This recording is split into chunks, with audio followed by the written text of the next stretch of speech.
What's up guys, Duarte here with another Marvel Strike Force video, and today we are going to talk about this boy Namor, because right now or soon he's not gonna have a home, so we need to find a home for this guy. So we'll take a look at what makes this guy good and where can he fit in different teams. But before that, I want to say thanks to everyone who has watched and subscribed recently. I've been a little bit busy in real life, unfortunately, but the videos are continuing on the normal flow. And if you are new to my channel and you want one of the best sources for Marvel Strike Force, consider subscribing to my channel. And recently I did a Whale Wars against Casino, so I hope you guys check out his YouTube channel and tell me what you think about the Whale Wars, and if you want to see more of it in the future. So with all that out of the way, let's take a quick look at Namor and at his kit to see what makes him good, and with that in mind, then we'll decide in which team he is going to be. But this is going to be only preliminaries idea, because we are not sure if he's going to get any kind of rekit that will make him better with other teams or not. I really hope he gets some kind of rekit or rechange on the tags, so because he's a villain mutant, so he can fit better with other villain mutants.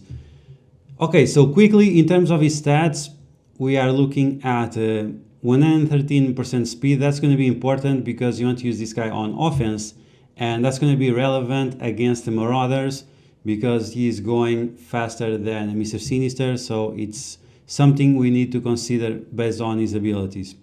He has not the highest amount of base damage, he has like around 20,000 base damage, but because of all the bonuses he gets, especially in war, he goes from a very low amount of damage to damage as high as Black Bolt, which is quite impressive.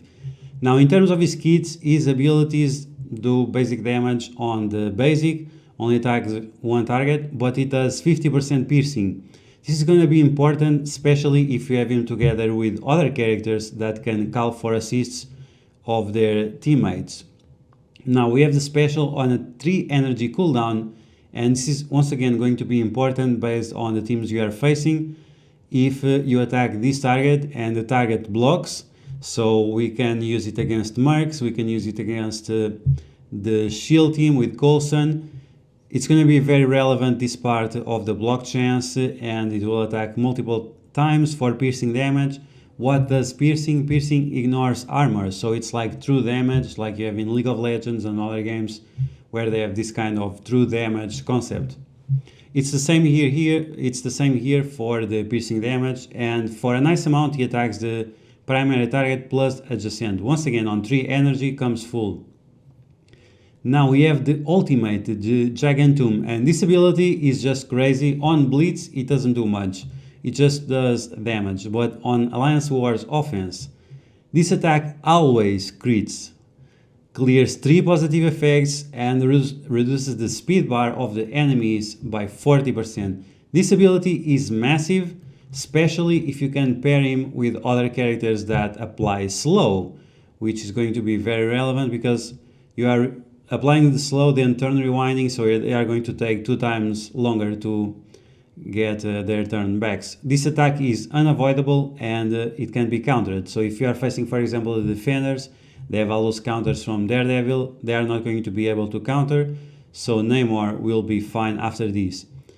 And if you apply the T4, it increases the amount of damage, it increases the amount of speed bar, and it clears even more effects. So this ability is just massive. Unfortunately, you need a T4 for it, and you need a level 70, which requires a huge investment of gold. Then we have his passive. His passive is once again amazing. So he's getting a lot more armor, and even more if you do the T4, so 30% more armor, 20% more damage, and in war you get another 20% damage, and hopefully they will change these for Fantastic Four allies and also for villain mutants or something like this, so he can be a little bit more versatile, because in the comics Namor has been associated many times with the X-Men or with the Brotherhood and things like that. On top of all that, it also gets deflect and offense up. So with this 20% plus another 20%, it goes from 20,000 to 28,000. So it's already as big as Black Bolt. But on top of that, he also has offense up for 2 turns, which is just massive because right now it will always apply to him because there are no other characters that can fit this criteria. Okay, so with all that in mind, let's take a look at the teams, at the 7 squads that I have available right now, and where he could possibly fit and make sense overall based on his kit. Okay, so here we are on my safe squads on Blitz, and we are going to take a look at the teams that make sense where to use this guy. So first we have the Marauders. They are villain mutants, but usually they are used for war defense, even that they can be used on war offense, but right now they are so powerful on defense there is no point on taking them out of there.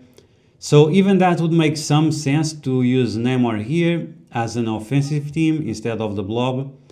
For now, let's just keep it as it is and keep it as a defense team. So Namor on the Marauders, not really. Now with the symbiotes is actually something I'm considering, and the reason is even that Green Goblin makes a lot of sense here when you are facing, for example, the Asgardians. The dispel provided by him is not that great because many times the Asgardians, they have so many buffs that you can't dispel them fast enough, and because of that you cannot focus on the targets you want.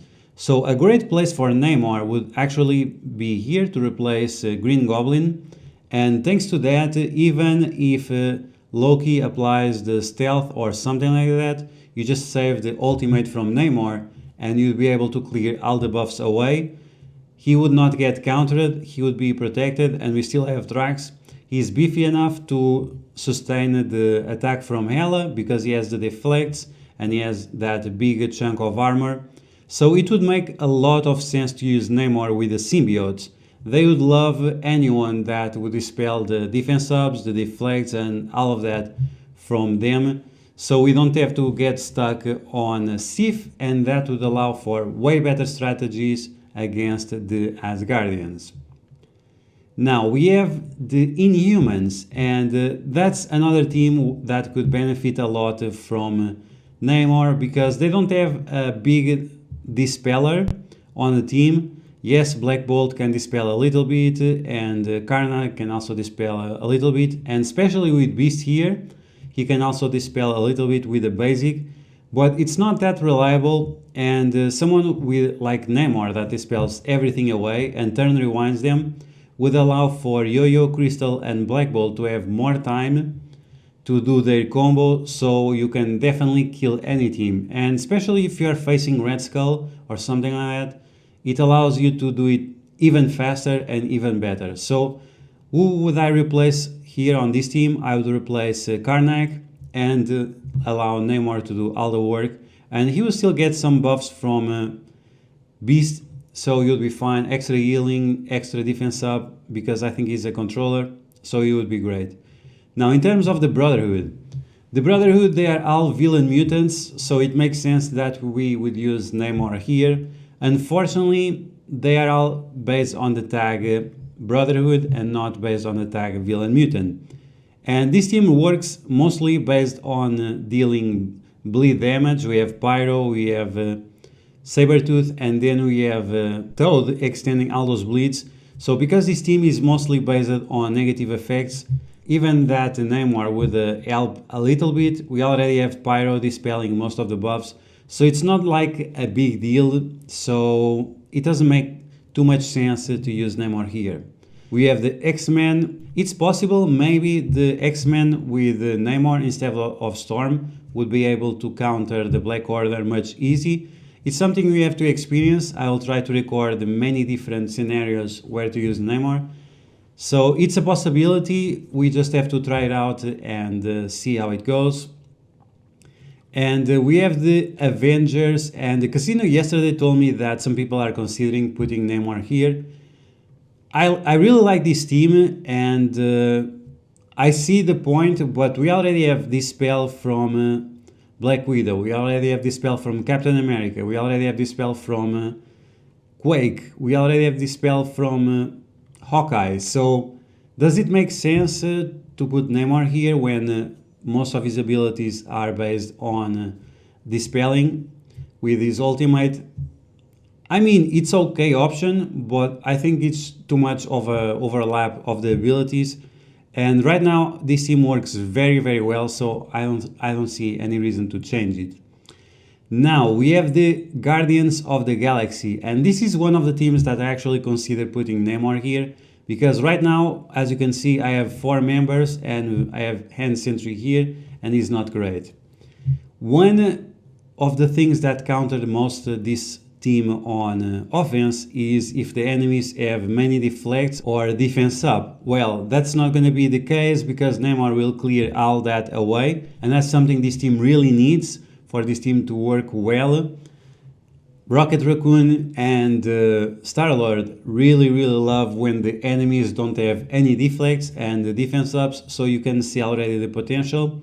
And then there is other situation with the special of Rocket and with the ultimate from Star-Lord, we can call Namor to assist. So with the assist he does piercing damage, so that's going to be a nice chunk of damage.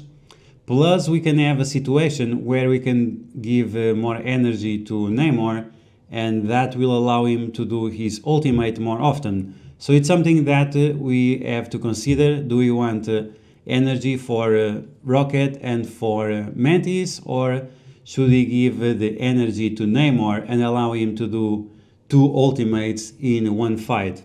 And we'll be fine because Groot is usually tanking. We have a nice amount of healing. I think it's a good option to have him here. Now, other team that we can consider is Baron Zemo. Namor would be good here, but it's not like we really need it. We could use Namor instead of Black Panther. We can use Namor instead of AIM Security. But this team right now is actually very good. I still didn't make the video with the clips I have from Alliance Wars, but this team works so great. Of course, Namor is going to be even better here, but as it is right now, this team is pretty good. So we'll see, but it's a team that we should consider, and I'll try to record a footage of Namor here so we can then decide next week or the week after when the patch released. So as a recap, good teams where we can use Namor with the symbiotes and drags, with the Inhumans. Then we can use them with the X-Men, possibly. Casino has a suggestion of doing it with the Avengers. I really like the possibility of using them with the Guardians of the Galaxy. Then we can use him with the Baron Zemo, as they are both villains and both have eugenics in mind for different situations. And then that's pretty much it. So those are the 4 or 5 teams where I can see Namor fitting. But once again, this is not going to be a final answer because we don't know yet if he's going to get any kind of rekit or not. I hope he gets, but what I see is that they will not give him any rekit right now, and maybe they will release some other character. Maybe there will be some evil Fantastic Four verse, and with that there will be some synergies between Namor and Doctor Doom. I really hope that's not the case, but that's the answer that we have for now. A few homes where we can use Namor on Alliance Wars offense and make him very viable. Once again, it's not a closed answer because we are not sure yet if he's going to get a rekit or not. So that's going to be the video, guys. I hope you guys enjoyed. If you did, you know what to do. You smash that like button, like the Giganto. Once again, make sure you check out the Casino channel to see the Whale Wars I did with him. Tell me if you like it after or not. You can leave the comments there or you can leave them here. If you found this video helpful, make sure you share it with your friends on Discord and Facebook. If you are new to my channel, make sure you subscribe for more Marvel Strike Force content, and I'll see you guys later.